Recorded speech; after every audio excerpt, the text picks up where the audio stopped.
Hi, good afternoon, everybody, and welcome. It is so great to have all of you here. And at this, I think, first of the year staff town hall. For those of you who've been here for a while, you'll know that we started having staff town halls during the pandemic. And it was the idea to give everybody a chance to come together, even if only virtually, ask questions of me and other members of the administration. And we know from that experience that this is something that the staff really values. I know it's something that I really value. So we're doing it again, a couple times a year, maybe more than that. So I want to spend most of our time together by giving you the opportunity to ask questions. Some were submitted in advance, more may come up while we're talking, really about whatever's on your mind. And I want to provide a few brief updates before we get into the Q&A portion of our talk today. So let me just start by recognizing that, as we're gathering today, the world's attention is on the crisis in the Middle East and its devastating effects on Israelis and Palestinians and people of all faiths across the globe who are impacted by the conflict. And this came very close to home to us over Thanksgiving weekend when one of our own undergraduate students was very sadly shot and seriously injured while he was visiting his grandmother during Thanksgiving break. So just a terrible thing. You probably know that this crisis has resulted in activism and discord on university campuses across the country, and Brown is no exception. Activism on college campuses is not new, but the current crisis is distinctive in that it's maybe for the first time I can remember, it's pitting members of the university communities against each other and seeding a lot of tension in the day-to-day lives of the people who live and work and study here. And that's sad. And we're navigating through it as best we can.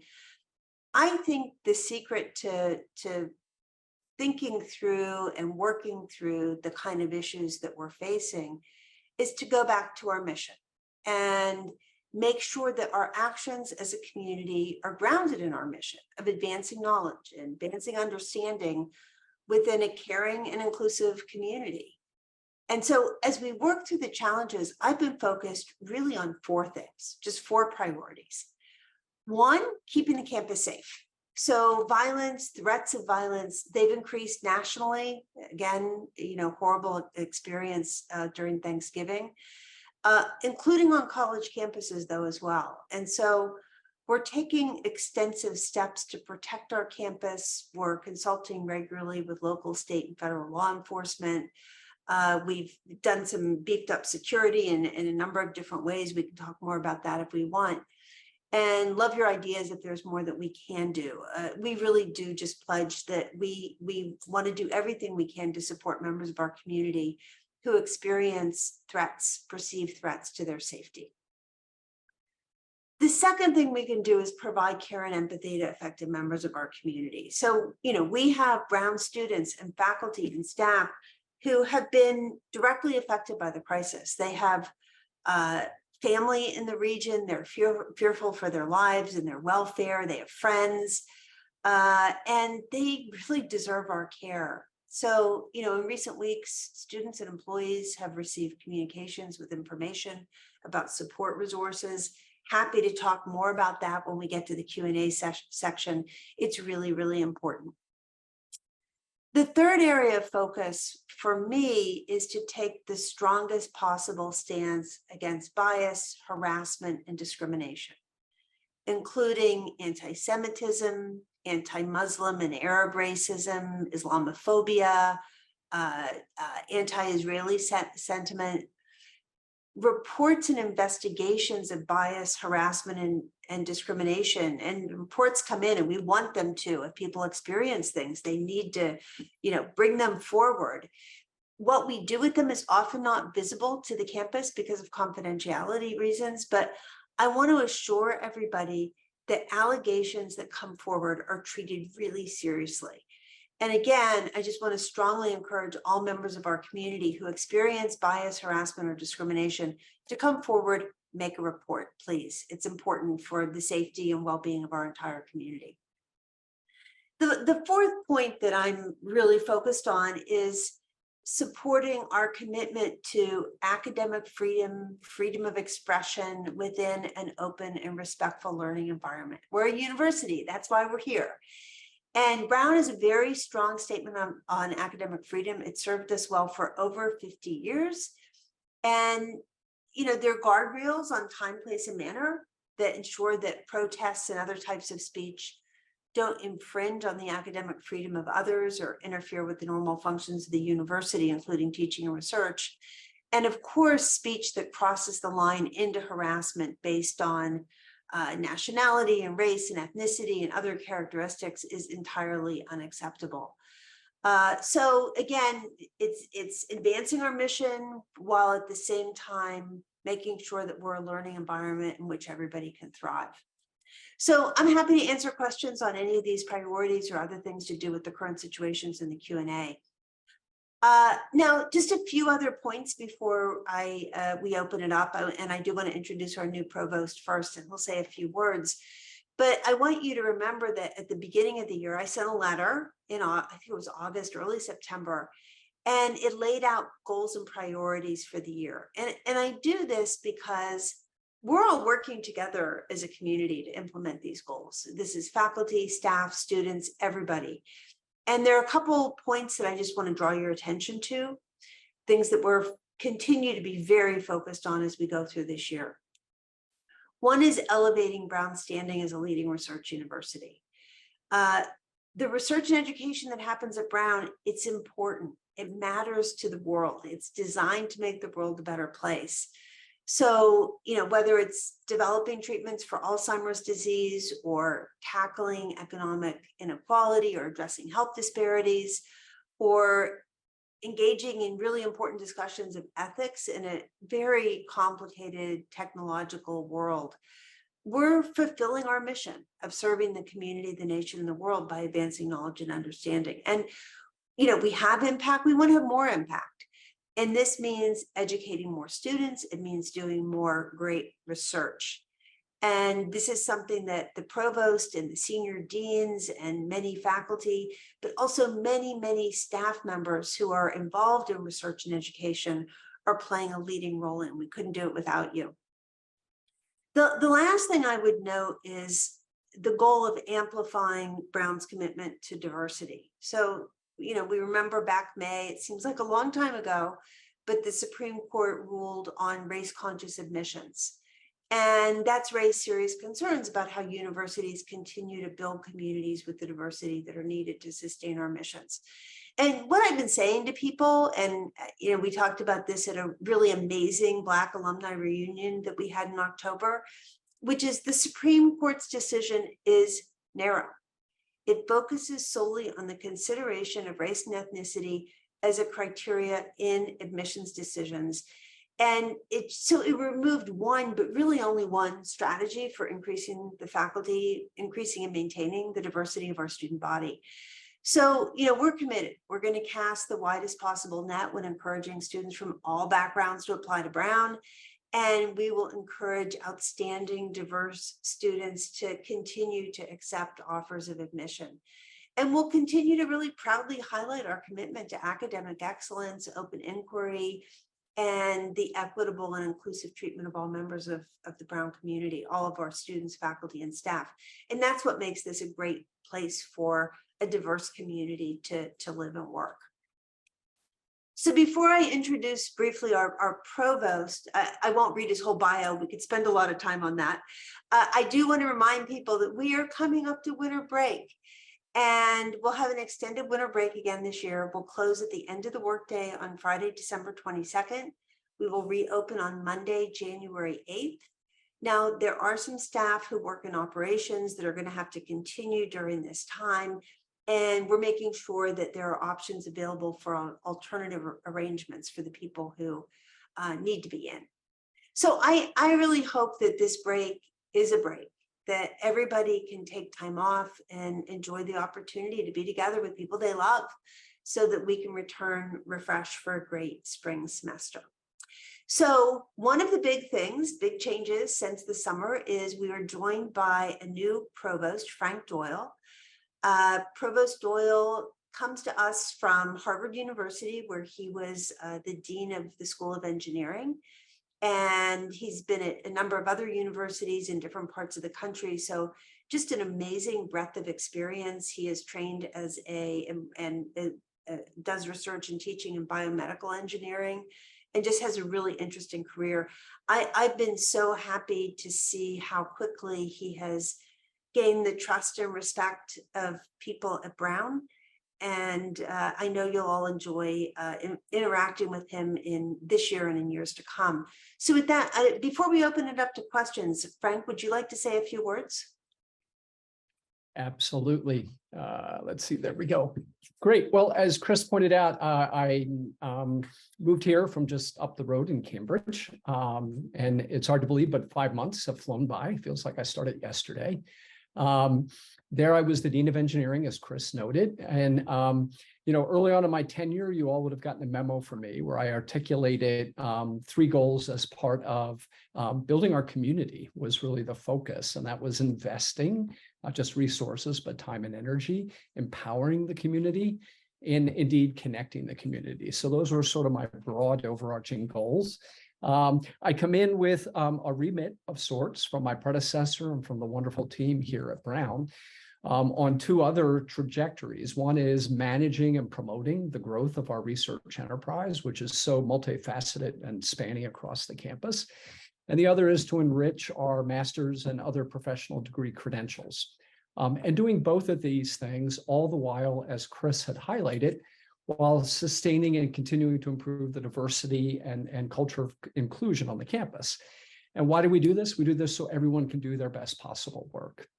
I have to say a pet project that Chris let me take on early in my provostship as well is with AI. I am positively fascinated and excited by the developments in AI. You can count me as a glass is half full kind of person in that regard. And I've been working with Chris and others on opportunities that we're exploring across the campus for our teaching, for doing novel research, and not just in, say, computer science, but also in the arts, using these tools for expression. There's legal and policy dimensions. I want to bring guidance to you, the staff, and knowing how to use tools like ChatGPT and conducting the important business of the university. So much more to follow on this. I've got monthly convenings with panels. They're positively riveting. I encourage you to come attend the next one. In closing, I'll just say that I've met pockets of staff here and there. So I've met a group of the staff in the college. Logan had me meet with his team in admissions. Sergio had me meet the advancement team. I, of course, met with the provost's office team. Really pleased to participate in the forum today, and I look forward to meeting more of you in 3D in person in the coming months. Back to you, Chris. Thank you, Frank. So I think now we will bring up our full panel. We have, in addition to the 2 of us, Sarah Latham, Russell Carey, Marie Williams, Sylvia Carey Butler, and Eric Estes. And I believe that Marguerite Utes is moderating the discussion. So let's get going. Thanks. Yes, thank you, President Paxson, and welcome, Provost Doyle, to your first staff town hall. So to begin, we received a number of great questions through the registration, so I'll be starting with a number of those. I do want to just emphasize that we're continuing to allow for additional questions through the Q&A tool. We've gotten a couple already, and I just want to encourage folks to continue to submit questions as they see fit. So for the first couple questions, we're going to start with some issues around space, hybrid work arrangements, and workforce. So first up, we had a few questions on the topic of South Street Landing and space. And so I thought I could ask Sarah and Russell to address the following. Someone wrote that they would be interested to learn any more information about plans for the future of South Street Landing, as well as they mentioned Davol Square and the new Haffenreffer site. So Sarah, I don't know if you want to maybe start with South Street Landing and go from there. Sure, I can start, and then Russell, please chime in. I'll kick us off with South Street Landing maybe. In the beginning of the year, we undertook a strategic review of how space was being used at South Street Landing. With the change in modality of work, the changing work patterns, the fact is a lot of the days, South Street Landing really had a lot of unused space. As we have a lot of pressure for space needs, cost to space, it's really incumbent upon us to make sure we're being good stewards of that space. So Russell and I teamed together, worked with our facilities and campus planning unit, worked with leaders across all of the units who currently have space at South Street Landing or who could potentially move into South Street Landing. We had an outside firm, Gensler, who helped us along the way. It's been very collaborative. We just had a wonderful meeting a couple of days ago and really got a lot of positive feedback on the collaboration. But what we are doing is doing a revised model. Russell and I sent out an overarching message to folks a couple of weeks ago about looking at what's going to move into South Street Landing. We will have a few units that are currently in other locations that we need to free up those spaces for other purposes. We'll be shifting to increased amount of shared space for individuals who are just on campus or at South Street Landing for 1 or 2 days.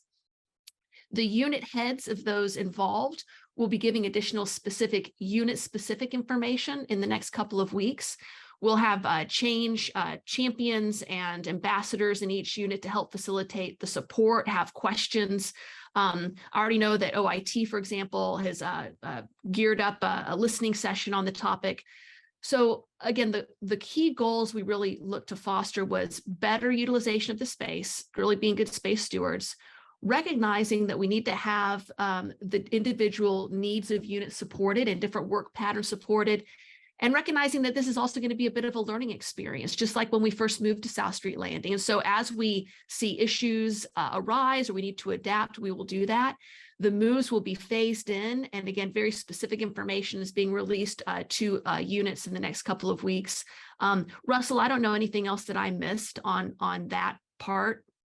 The only thing I would add on South Street Landing is underscore what you ended with, was that we will assess. And I think that we and other organizations are learning still how to work in a hybrid environment and how to make the best use of physical spaces, virtual spaces, and make the environment work for everybody. So I think it is going to continue to be a learning experience.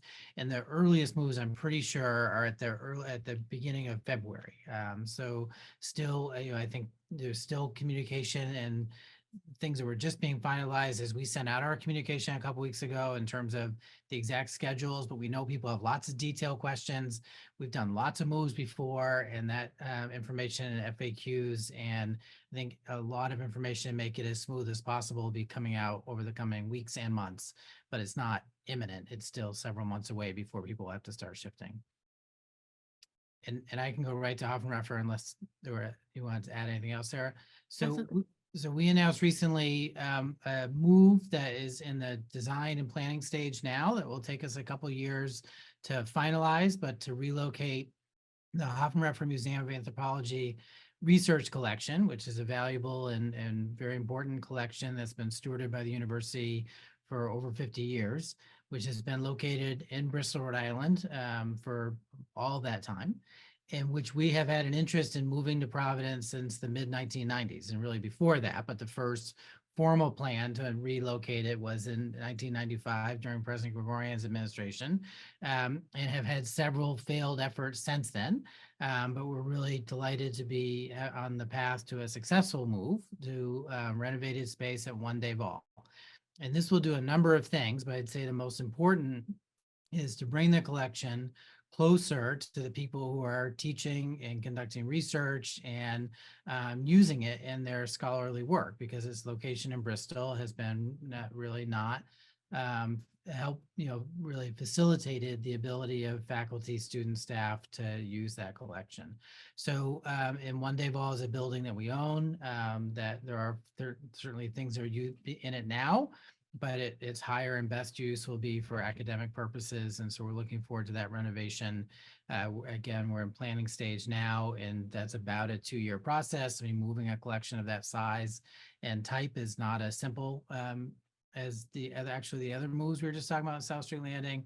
So something that we'll be undertaking very carefully, but we're very enthusiastic about, and I think will be great for Hoffenreffer, great for the Department of Anthropology, and great for the city of Providence to have that in the Jewelry District, along with the many other commitments we've made to that area of the city. Great. Thank you, Russell, and thank you, Sarah. So this next question is about hybrid work locations and position work location. So this, I think I'll pull in Marie And so there's a long comment here, which I will synthesize a bit. And the question is, what is operations HR doing or planning to do specifically to address flexible work arrangements for individuals or teams within much larger departments? This individual has heard from management that Brown is not taking a quote one size fits all approach to hybrid flexible work arrangements, but hasn't yet seen evidence of how this work is being put into practice in business units, given unit needs and how they work best. So Marie, maybe you could give an update on where we are in that and maybe a few examples, even if you're able to. Yes, thank you so much, Marguerite, and thank you so much for the question, and good afternoon, everyone. As you know, the flexible work arrangements is a critical component for Brown to continue positioning itself as an employer of choice. And we have seen since the most recent iteration of flexible work arrangements for us to see more opportunities for us to leverage those work arrangements, particularly in the movement of individuals being now able to do hybrid work. In addition to that, we also, as part of the latest iteration, had also moved the responsibility to evaluate flexible work arrangements to the department or manager. And they have been reviewing those in line with working with their HR business partner.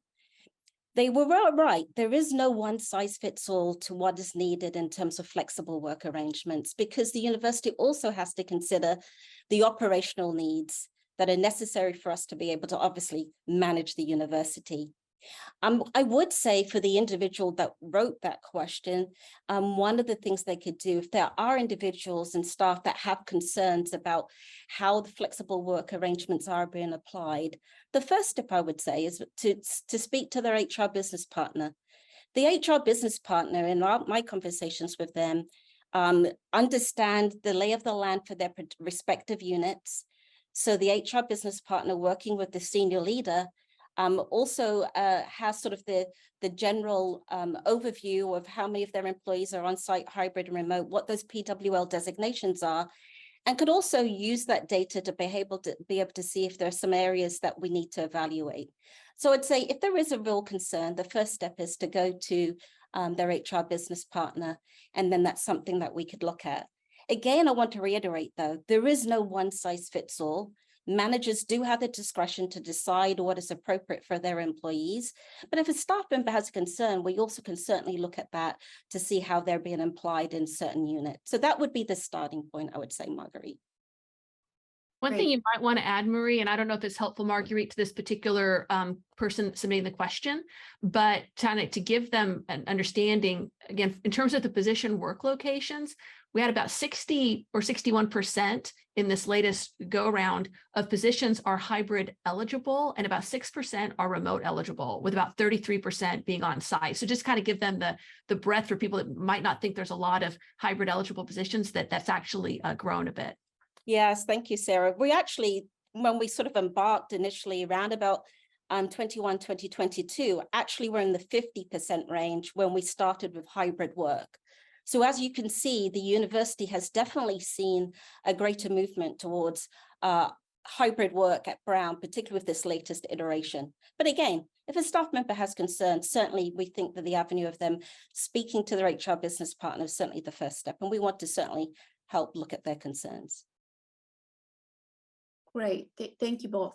So this next question is about parking, which is a perennial topic, but it actually ties to both the questions around hybrid work arrangements and South Street Landing. So we had a question submitted in advance about whether there were any considerations about parking options for staff that are hybrid. And then there was also something that was submitted through the Q&A about communications around moving the potential of moving parking assignments for those who may be moving in or moving out of South Street Landing. So Sarah, I wonder if maybe you could say a little bit about that. Sure, I'd be happy to. I'll answer it in two parts because there were kind of two elements to the question. It sounds kind of overarching. Are we looking at parking adjustments for hybrid work? And then secondly, specific guidance for South Street Landing. I'll say holistically, we have a group called the Parking and Transportation Advisory Committee, called PTAC. It has representatives from faculty, staff, and students, and then our parking team. We created this group last year. We're now in our second year. And the area of focus for us this year is looking at what a flexible parking model looks like on campus. There's a lot of considerations, a lot that we're working through. It's a lot more, there's more complexities and nuances to it than might seem kind of on its face. So it is a priority project for us, and we're looking at it again with PTAC, and we meet monthly and working through kind of what a recommendation or what pilots might be overall for, can we have more opportunities for pay as you park, so you're only paying for what you're using, as we have people with less on campus time, and also that can free up space. We want to maximize, just like South Street Landing, we want to maximize the use of each parking space. Secondly, as it relates to South Street Landing, specific guidance about parking and what will happen is being worked through with the steering committee or principals group for that project. And, answers for that will be rolled out in these communications in the next few weeks. Because at the same time, we're balancing parking needs and pressures for other projects going on down in the Jewelry District. So again, that might seem like a dissatisfying answer for someone who wanted specific guidance about South Street Landing.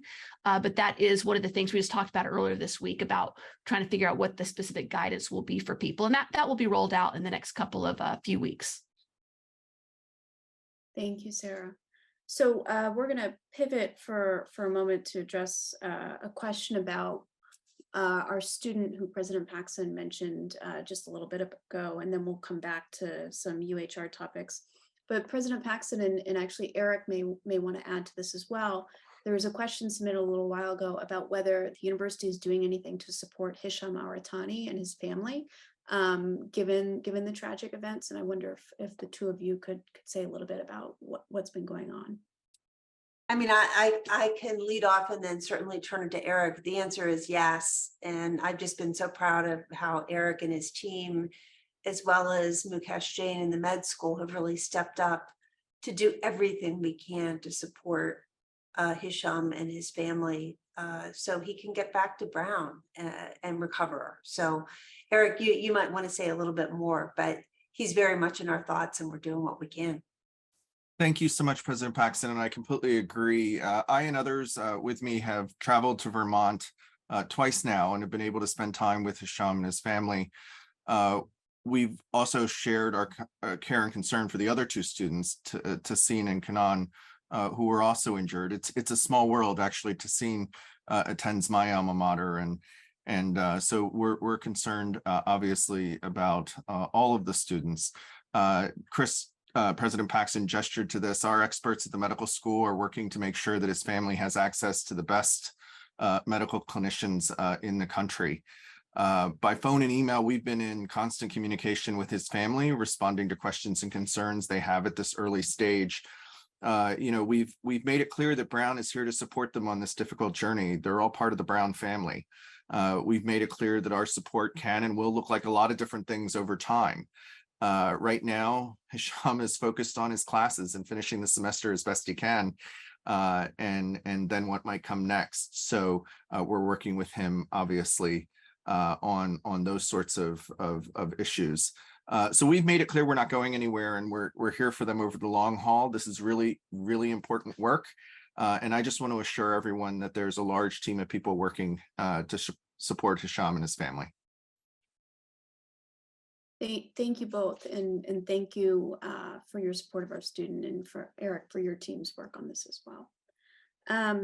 So going back to some of the UHR questions that we've gotten, Sarah and Marie, could you talk a little bit about the turnover at Brown historically compared to now, and how Brown currently compares nationally in the higher ed sector?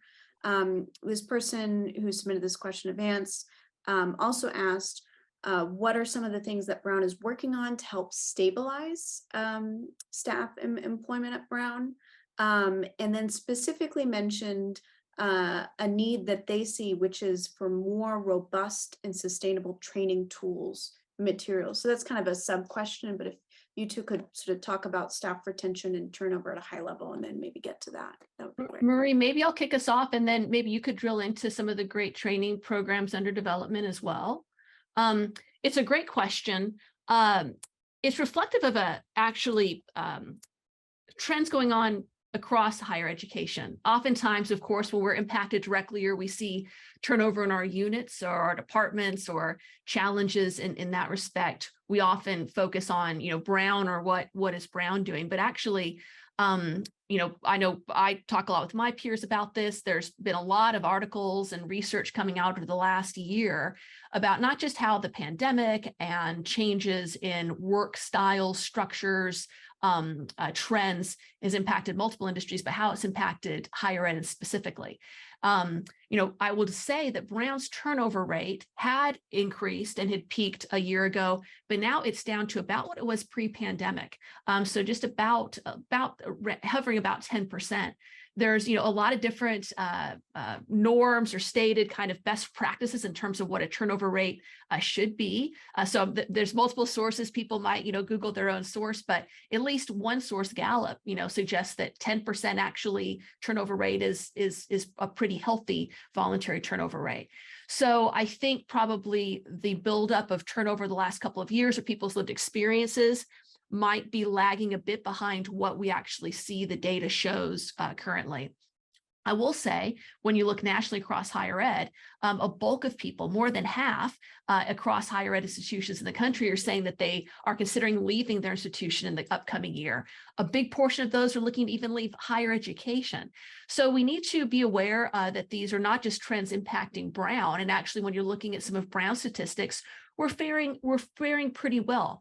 That said, we always want to make sure we're being vigilant in looking at why people are leaving. We have good exit data. People are leaving for career opportunities.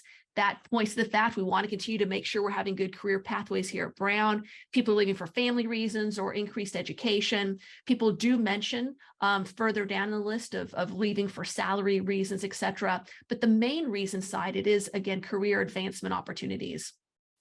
I think the point about training is a really vital one. Marie, if you want to fill in anything I missed and also talk about some of the good work your team's doing on important training opportunities, especially for managers to really foster good work environments that can retain individuals.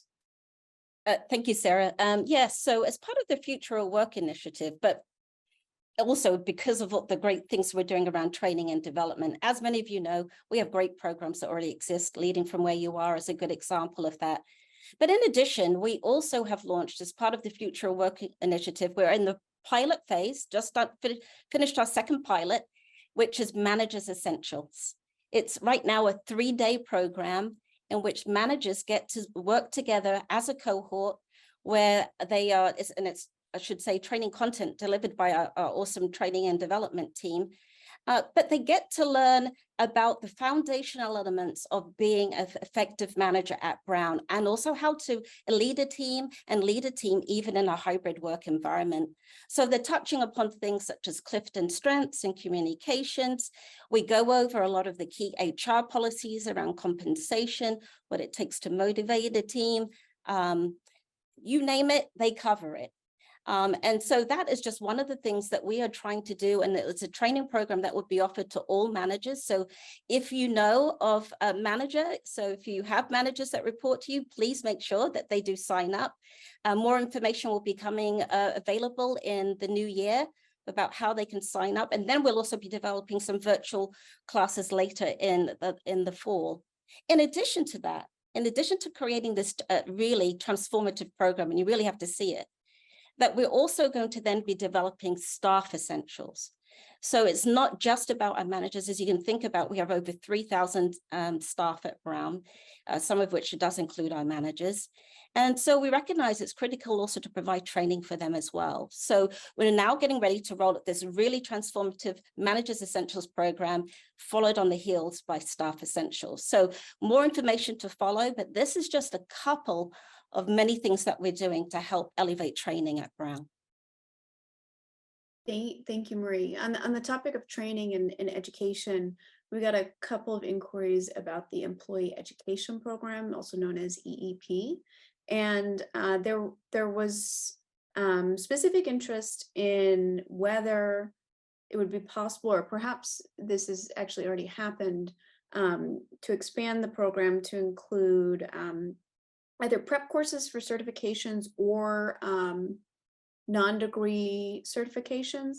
And then there was also a mention about eligibility with respect to non-degree courses in the School of Professional Studies. So maybe you could remind people about what this program does cover, and then if there have been any recent updates to eligibility, if you wouldn't mind sharing those details. Yes, so unfortunately, I don't have the exact details in front of me of what exactly is specifically covered and not, but we will certainly share that with the group after that, if that's okay, because I don't want to get that wrong in terms of the detail. But in terms of certifications, like I think like if it's related to a professional association, they typically are not covered by the EEP program. In current state, some certifications are covered as part of just the unit's budgetary process. But I do think that this is a topic that we've heard time and time again. So it does warrant us working with the finance office, thinking about making sure there's a consistent way to sort of address that question around certifications, particularly whether it be an HR certification or an accounting certification. So that's something certainly that we can look at. And then in terms of the non-degree program question, I would say that we can provide a follow-up on that, Marguerite. Great. Because I don't want to misstate that. Absolutely, absolutely. Thank you. So this next question, this is going to the topic of parental leave. I'm seeing a couple of things submitted just now, and it sounds like there may have been a Today at Brown in early October that referenced some pending changes to the staff parental leave policy that would be announced this fall. So Sarah and Marie, I don't know which one of you would be best positioned to take that one. Yeah, I think, I know that the benefits office is finalizing the specifics, but in general, a couple really, I think, important and great additions, thanks to Marie and Kim Almeida and the UHR team on parental leave. Looking at changing some of the waiting period for eligibility, as well as incorporating incremental or intermittent leave, as opposed to having to take it at a certain time. So the changes coming out will deal with more flexibility in terms of where and how you can take the leave, as well as eligibility. I'd also like to put a plug in there for another thing that I think was also mentioned in that Today at Brown summary that we said we'd be communicating on later, which is a new adoption benefit. Really expanding, making sure we have a very inclusive and broad definition of family and how people form and build families and expand them. So Marie, I don't know if there's anything else that you would Yeah, add. no, we're so excited about these two new enhancements that are coming out. We're on that, as Sarah had mentioned, we're in the process of working on the communication, so that communication, you should receive that before the winter break, because these enhancements will be effective January. So great, excited by those. Just to clarify, it is an adoption reimbursement benefit. So not to, again, misspeak, Brown will provide eligible full-time faculty and regular staff for a reimbursement of up to $5,000 in qualified expenses associated with the cost of adoption per calendar year. So this is just one of the enhancements that will be launched in January. More details to come. So we're working on the communication now, but we thank everyone for the input and feedback that provided to us about both parental leave and also about the adoption benefit. And we're excited that these enhancements will be put in place. So thank you also to Sarah and others on this call for allowing us to do that.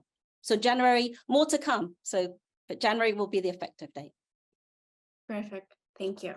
So next topic is about the Graduate Student Union. It sounds like actually a number of staff read a recent article in the Brown Daily Herald about the recently negotiated contract, and I see a number of references to various percentages, and I will not say any of those percentages right now. I will turn it over to Russell to give us an update on where those negotiations landed. And then Frank, I don't know if you wanted to add anything to that topic as well, if you see fit.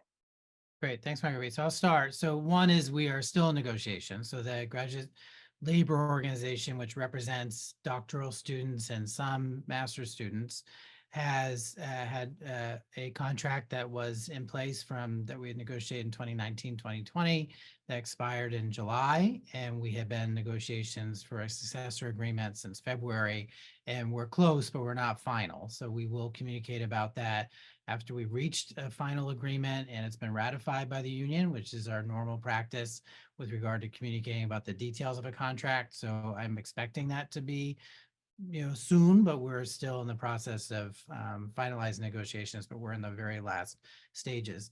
I think what I would say about the comments and the questions regarding the percentage increase that's been reported is I want to make clear that a graduate student has components of being a staff member, but is not a staff member. And so graduate students, and this is complicated, so I will be happy to answer specific questions of people who would like to follow up on it, but I'll give a high level overview. Graduate students, and particularly what we're talking about, our PhD and MFA students, have a different financial relationship to the university than any of our other student populations. They are provided, and this is true at peer institutions as well, with their tuition being fully paid for, a stipend, and a number of benefits. Not every benefit that staff members receive, but many of them are similar. Their primary relationship with the university is a student relationship, and they are admitted to Brown and provided with this support so that they can devote their full selves to their academic program and completing their degree. And a stipend is intended to support them in doing so. And they are not allowed, for example, to have other employment outside of that relationship. They're not eligible for overtime. They don't get paid vacation in the way that other staff members do. As a component of receiving that stipend, they also have some work obligations. So over the course of their time at Brown, whether it's a short time as an MFA student or 5 to 6 years as a PhD student, some of them work as research assistants, some work as teaching assistants, some work as teaching fellows. And that is what that part of their relationship, which is an employment relationship, is why they've been allowed to unionize and by the federal government been treated as employees for now in private institutions for about 7 or 8 years. But they're not the same thing as a staff position. And I wouldn't draw comparisons between what's done for those stipends, particularly because you have to look at where they were 5, 6, 7, 10 years ago, and the competitive environment that we're competing against other institutions for. And just as we do with all forms of staff and faculty support, we look very closely at what those environments are and where we're competing against for the best students that we possibly can get. But it's not the same as a staff position. And I just wanted to underscore that.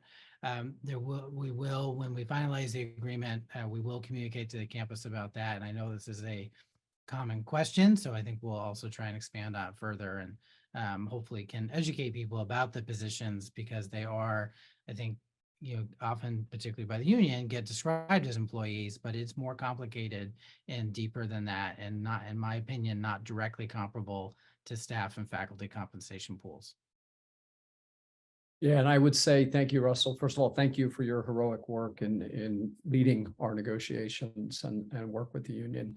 I would just underscore both of your points that these are different from the usual appointments within a university, so they can't be directly compared to something like a staff position. And we have to, modulo antitrust considerations, be working in a competitive environment and doing our best. And so you can read around the country that many of these graduate student unions are negotiating comparable increases, comparable packages. They all vary a bit campus to campus, but this is the environment. This is the, dare I say, new normal of working in the space of graduate students and unions. So complex, more details to follow, and I can only imagine how many faculty emails we will get when we see similar numbers as well. So thank you again, Russell. Thank you both. So switching to another topic, there have been a couple more questions about the conflict in the Middle East. So President Paxson and maybe Sylvia wants to jump in on this as well. The first question, and there'll be a second question as well, is whether there's any advice for staff on how to respond to stakeholders. And it sounds like maybe they're talking about external stakeholders who are asking Brown employees about how the conflict in the Middle East is showing up on Brown's campus. I think we all probably wish Cass Clyott was on as a panelist right now, but maybe President Paxton and Sylvia, you could weigh in here. Yeah, I can answer that question. I do wish Cass was here because she has like talking points and all kinds of materials that we prepared so that people can speak about what's happening on campus. I think if you are asked by people outside of the campus what's going on, I would encourage you to stay informed. And that means reading the things that come out of the administration's office. You can read the BDH. It's usually accurate, but not always quite, so that you can give people a sense of what's going on. I think what I would say is, this is a difficult time for universities across the country. And Brown is a strong community and we are working our way through it. And, the 4 points that I mentioned, which is we're really concerned about keeping people safe, protecting freedom of expression, guarding against anti-Semitism and Islamophobia. That's our core thing.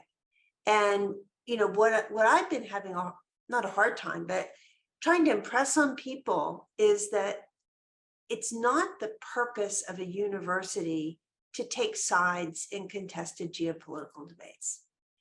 And the reason is that we are committed to academic freedom. It is the role of the members of our community to the people who study these issues to talk about them in their classrooms and publicly. And once the university takes a side, we're basically shutting down debate. So I get a lot of calls from students who don't really understand this, who are like, why hasn't the university said X? And also with alumni and people from outside of Brown, why can't they just say whatever? And, I think my response, if you get asked that question, is, well, that's not really what universities are supposed to do. We're here to facilitate discourse by members of our community.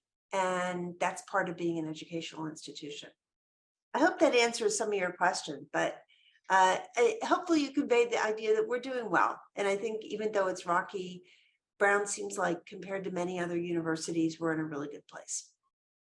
The only other thing that I will add is really just kind of echoing the many resources that are available to support students that are here on campus, and that many stakeholders are engaged on an ongoing basis to provide support for all students, no matter what side that they might fall on, and just familiarize yourself with the various ways in which we offer support.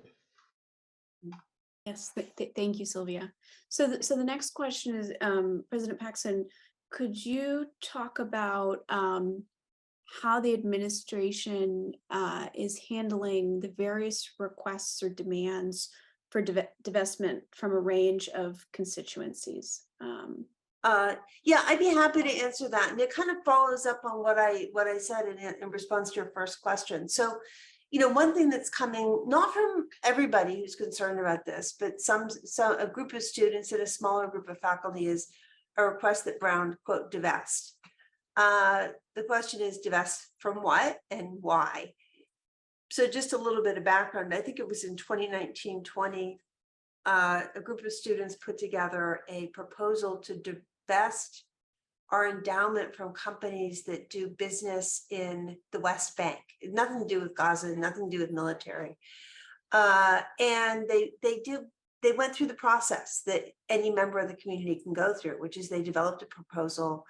They submitted it to a committee that was then called ACRIP. It's the acronym changed to ACRM since then, but it's the same thing, slightly broader mandate. And ACRIP looked at the proposal. It came out with their advisory to me, and they came out with a split vote in favor of divesting, but it was not unanimous.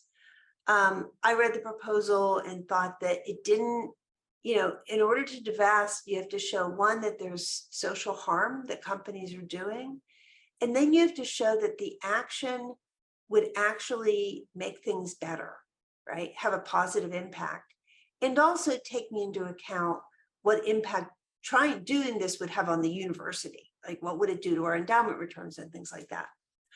I didn't think the proposal adequately answered those questions.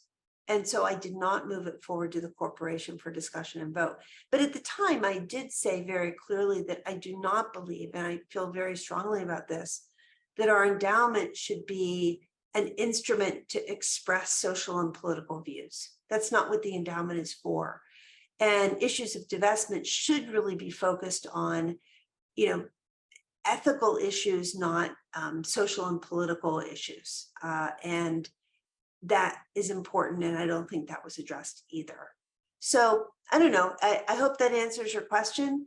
I will say Jane Dietz, who's our CIO, and members of our team gave a really great presentation at the Undergraduate Council of Students, talking about the endowment and how it's invested. And, we were talking today just about the fact that we would love to get that information pushed out to as many members of our community who want to learn more, because, a lot of people think the endowment is this big piggy bank and it's invested in specific stocks and bonds and we can easily sell things off. That's not how it works. And it's very restricted. We invest very long term. It's very hard to make changes. And it's good for people to appreciate that. So thank you. Thank you. So one more question, and then I'll switch topics. And Sarah, this one's for you. In President Paxson's remarks, she talked about the importance of safety and security on campus. And there was an individual who said that they'd like to hear a little bit more about the increased presence on campus. Yes, thank you. Such an important question. And I know it's on so many people's minds because of current events. Also, this time of year, we tend to get a peak in security questions anyway, because it's getting darker earlier. So a lot of things combine to kind of lead to this. I'd like to just point, first of all, our wonderful Department of Public Safety and Emergency Management, as well as critical partners that they work closely with. I'm thinking Campus Life, HR, ODEI, and others, to try to make sure we have close engagement on what are the concerns we're hearing when people are coming, whether students, faculty, or staff are coming to some of these other offices. How is that getting to public safety to brainstorm about how we can support? So we have really good lines of communication. And that might seem pretty like a low-hanging fruit, but actually it's one of our best tools for understanding the current climate and understanding ways that we can affect safety. I will also say that DPS and team have adjusted some of their strategy for coverage about where they're patrolling, how they're patrolling, as well as close partnership in events or other types of gatherings where we don't want to intrude, we don't want to be a presence that is detracting from people's comfort, but yet that we're there to be able to respond quickly if an issue arises or people need support. I'll also say that they are plugged in closely with the Rhode Island Fusion Center. This is the center that is both getting information in from federal agencies and other agencies, as well as local threats in the state of Rhode Island. So in addition to kind of just partnering closely with campus partners and getting feedback and kind of adjusting strategies of patrol or support, they're also very closely tied into the threats or current status that are surrounding us in Providence, in Rhode Island, and then nationally. I'll also say that they have a good relationship with local officials that can also help expand our resources or support, especially because we're porous. We don't just kind of have a bubble around us. Our team members, our community members are in the area. They're walking, around, to and from work, to and from their homes, to and from their cars. And so having that close coordination with other agencies is really, really important. So a lot of proactive work, a lot of proactive meetings, and a lot of daily really engagement with partners across campus and outside of campus. Perfect, thank you. So we have five minutes left, so maybe we'll get 2 or so more questions in. A couple of folks asked in the last hour about the benefits working group that's been reviewing the peer benchmarking of Brown's benefits. So I was wondering if Sarah and or Marie could give an update on that. Yeah, and again, I just want to give applause to Marie and also Kim Almeida and the benefits team. For many of you know that we asked them to do a major peer review of how our benefits stack up to peers looking at both Ivy peers as well as broader higher ed peers, and then other sectors. We know that on the staff side, many of you we've recruited from other industries, banking, healthcare, et cetera. From that, then we charged the HR advisory board with additional faculty members added beyond the standing faculty members to review that study and then come up with some proposals. I know that we had a really great set of 3 sort of sprint meetings to look at that and develop proposals. Marie, I know that our goal is to get it at least up to me and President Paxson by the end of this semester, and then at the beginning of the year we can share more. But anything else you would add?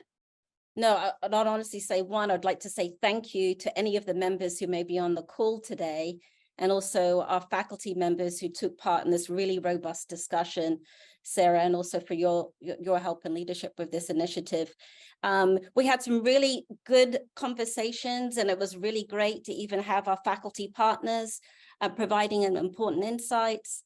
And our next step is to present a proposal that will be coming from HRAB to Sarah and also President Paxson for their review and consideration. And so we're getting ready to send that to you this week. So, and then we'll take the next steps from there. But it's just really been a phenomenal process. The sprint process has been really good. As people may know me, I've done agile work, so has Sarah. And so this really helps us to stay very focused on our task and charge, which is to review this benefits review and then consider recommendations that we want to put forward for leadership's consideration, and having lots of voices at the table. And this really, truly was a process that really embodied extensive stakeholder engagement. So we've got some great recommendations to put forward. And again, I'd just like to thank all those that took part in that piece of this project. Thank you both. So it's 4:58. It's pitch black outside. President Paxson, I was wondering if you want to wrap this up and say any final remarks. Well, I guess the one thing I would say is at the end of a staff town hall, I'm just so grateful that so many people come on. We have 706 people now on this line, and a lot of questions, a lot of great questions we didn't get a chance to get to. So, again, I have staff office hours, our doors are open. I think, we were talking to the Staff Advisory Council about having maybe some more regular, maybe not staff town halls, but more info sessions, because, we just are so happy to have so many people so engaged in caring about the environment, work environment at Brown. So thank you for coming. Enjoy the holiday. That's really the most important thing that I want to say to you. It's coming up fast. Relax, have fun, and thank you for everything that you've done over the past year. Thanks.